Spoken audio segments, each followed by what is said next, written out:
Most leaders, they face stress, pressure, anxiety, overwhelm not on a daily basis, on an hourly basis.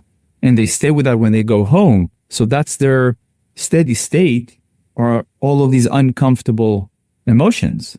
So instead, I'm trying to help them develop the capacity through my coaching to not push those emotions away, not to try to fix them because they're uncomfortable, but to acknowledge them, be with them, be curious about them. And then they tend to process. And of course, there are deeper processes that are going in place, childhood trauma and whatever. For most of us in the Western culture, or all of us who were not brought or taught when we were kids to be with our emotions, it is something we will see in our clients and in ourselves. Do you tee your clients up for that, hey, this may get uncomfortable, or do you just let it play out as it's happening? Hey, I noticed you were very uncomfortable. Can we talk about that?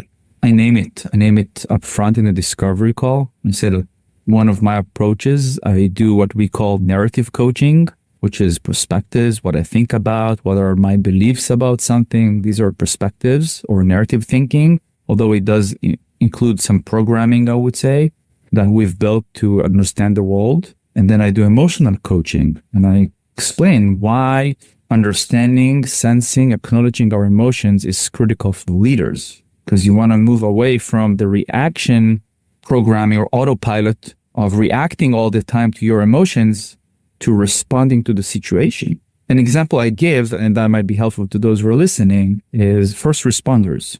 First responders are put in very stressful situations daily, and they're afraid, and they're stressed, and they're anxious. They have people's lives in their hands, and they need to operate calmly and to the situation, not to their emotions, right? They need to do CPR. The person is not breathing.